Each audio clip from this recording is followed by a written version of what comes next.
Well, within the blogosphere, there was an article which got reviewed many times at this point, and it was written by Simon Johnson, and it's called The Quiet Coup.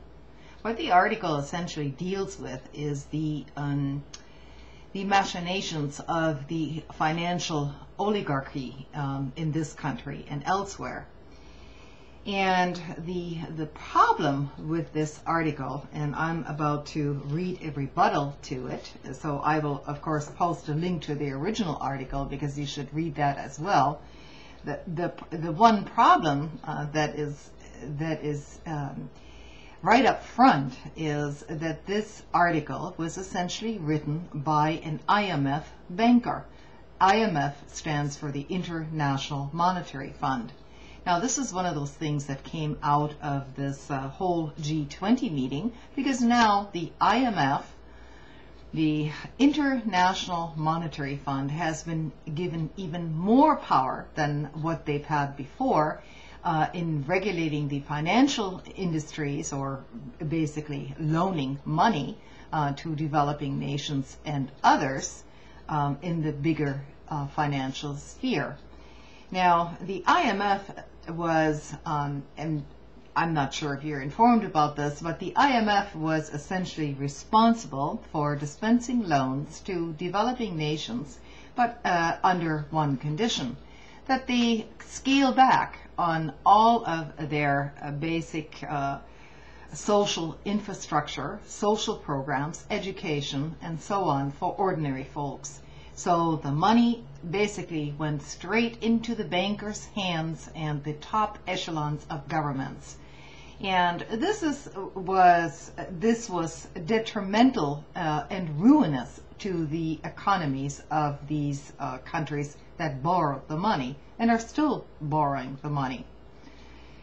And if you want to understand the leftist backlash against these policies going on in South America, then you need to understand the policies of the IMF, which basically prescribed further privatization of industries, robbing these countries of their natural resources so that it would flow into the international banking cartel, which controls everything.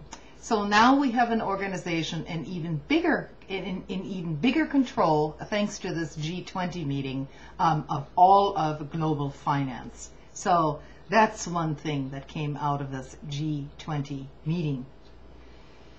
So the rebuttal, as this author says, is the USA is about to have the IMF medicine administered with the same hideous effects on the poor and the middle class as seen in developing nations. Those dependent on the mainstream media are clueless as to what is unfolding. Any strategy that does not challenge and lead to the destruction of these global financial entities like the IMF and its oligarchic cartels is playing their game, and it will lead to further destruction. All other bets are off in human affairs that do not address the dismantling of the system and its half-baked delusions of global control. This is not some nebulous conspiracy theory, but an actual active group of psychopaths who have no morality other than an obsession with power, wealth, and status.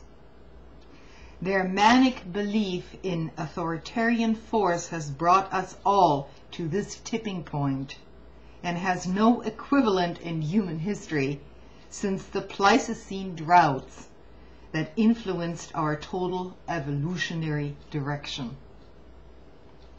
So this was one of the rebuttals.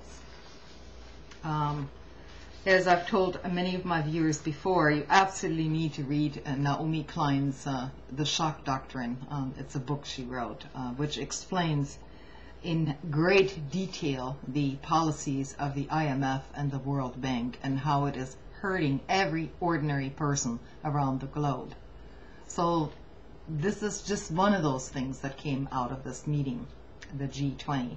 Another thing was that, of course, even though they are basically saying, oh, well, we're going to, be more transparent, global finance needs to be more transparent, and so on. So the first thing they do is give more control to the IMF, which basically functions without any oversight whatsoever.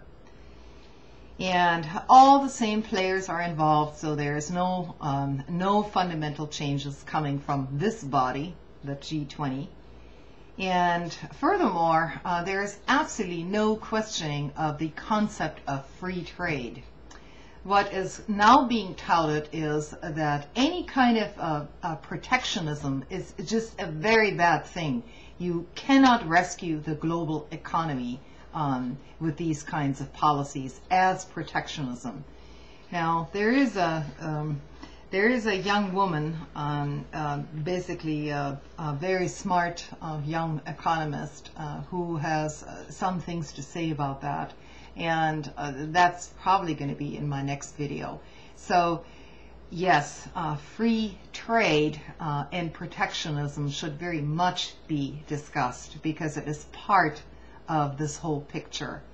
And I'll continue maybe tonight or tomorrow. Anyway, have a good evening, everyone. And I know I haven't made many videos the last few weeks, the last week, but I've been busy here. So thanks for tuning in. Good night.